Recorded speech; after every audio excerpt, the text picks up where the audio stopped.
महाभारत भक्तगणों, आज महाभारत में आपको राजा धृतराष्ट्र और युधिष्ठिर की बातचीत तथा मरे हुए योद्धाओं का दाह कर्म, यह कथा आपको सुनाऊंगा। आप इसको ध्यानपूर्वक सुनें और आप इस चैनल को लाइक एंड सब्सक्राइब जरूर करें।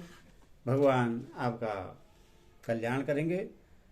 आप सुनिए। श्री कृष्ण कहने लगे, गंधारी उठो उठो, मन में शोक मत करो। इन कौरवों का सहार तो तुम्हारे ही अपराध से हुआ है। तुम अपने दुष्ट पुत्र को भी बड़ा साधु समझती थी, जो बड़ा ही निष्ठुर, व्यर्थ वैर बांधने वाला और बड़े बुड्ढों की आज्ञा का भी उल्लंघन करने वाला था। उसी दुर्योधन को तुमने सिर पर चढ़ा रखा था। फिर अपने किए हुए अपराध को तुम मेरे माथे क्यों मरती हो? वैश्वायन जी कहते हैं, श्री कृष्ण के ये अप्रिय वचन सुनकर गंधारी चुप रह गई। फिर धर्म को जानने वाले राजसी धृतराष्ट्र ने अपने अज्ञान जनित मोह को दबाकर धर्मराज युधिष्ठिर से पूछा, युधिष्ठिर, इस युद्ध में जो सेना मारी गई है उसके परिणाम का तुम्हें पता हो तो हमें बताओ। युधिष्ठिर ने कहा, महाराज, इस युद्ध में 1 अरब 66 करोड़ 20,000 वीर मारे गए हैं। इसके सिवा 14,000 योद्धा अज्ञात हैं और 10,165 वीरों का और भी पता नहीं है। धृतराष्ट्र ने पूछा, महाबाहो, मैं तुम्हें सर्वज्ञ मानता हूं, इसलिए यह तो बताओ, इन सब की क्या गति हुई है? युधिष्ठिर बोले, महाराज, जिन सच्चे वीरों ने इस युद्धाग्नि में अपने शरीर को हर्ष पूर्वक घूमा है, वे तो इंद्र के समान ही पुण्य लोगों को प्राप्त हुए हैं। जो यह सोचकर कि एक दिन मरना तो है ही, इसीलिए लड़कर ही मर जाओ, हर्षहीन हृदय से लड़ते लड़ते मारे गए हैं, वे गर्दभों के साथ जा मिले हैं। और जो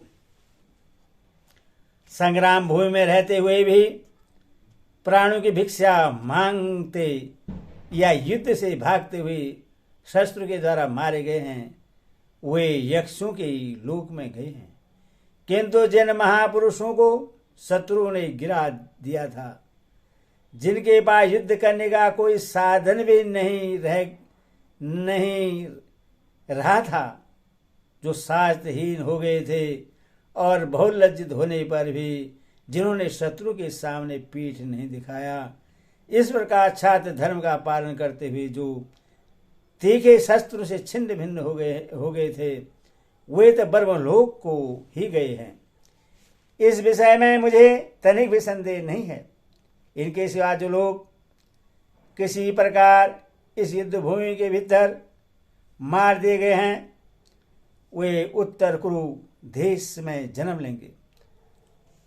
धृतराष्ट्र ने पूछा, बेटा, तुम्हें ऐसा कौन सा ज्ञान बल प्राप्त है जिससे इन बातों को तुम सिद्धों के समान देख रहे हो?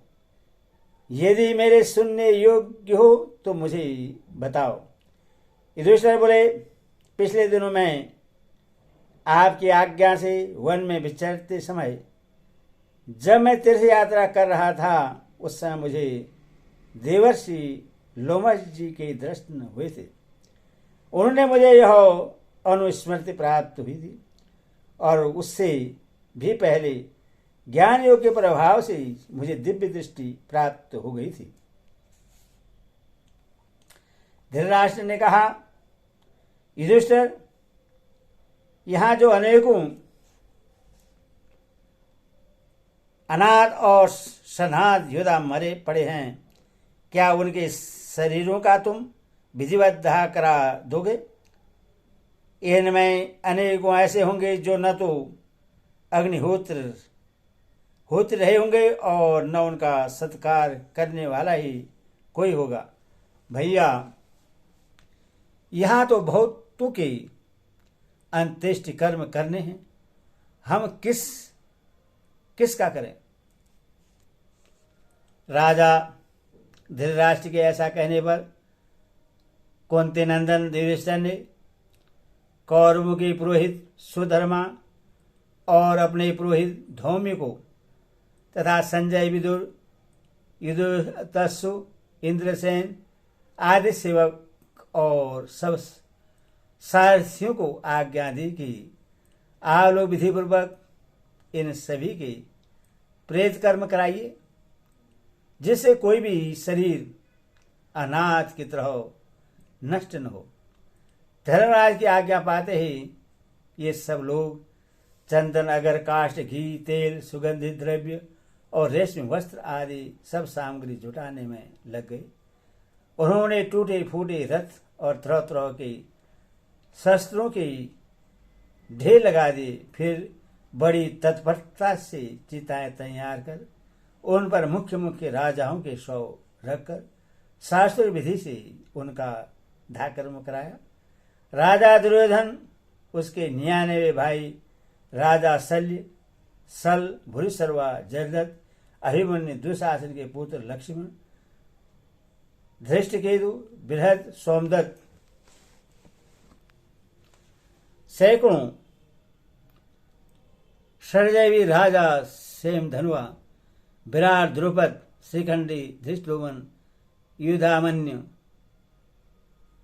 उत्तम मोजा, कौशल राज, द्रौपदी के पुत्र शौकनी, अचल, वृक्ष, भगदर, कर्ण के पुत्र केकई राज, त्रिगद राज, घटोत्कच, अलम्बुस और जलसंध, इन सब का तथा और भी हजारों राजाओं का उन्होंने घृत की धाराओं से प्रज्वलित हुई अग्नि में दाह कराया।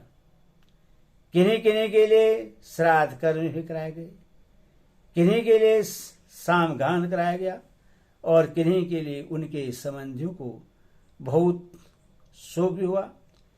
इस रात्रि में सामगान की ध्वनि और स्त्रियों के रुदन से सभी जीवों में बड़ा कष्ट हुआ।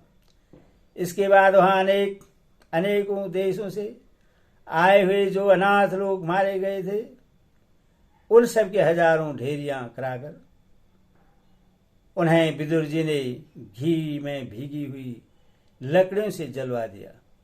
इस प्रकार सब राजाओं का दाह कर्म करके कुरुराज युधिष्ठिर महाराज धृतराष्ट्र को लेकर गंगा जी की ओर चले।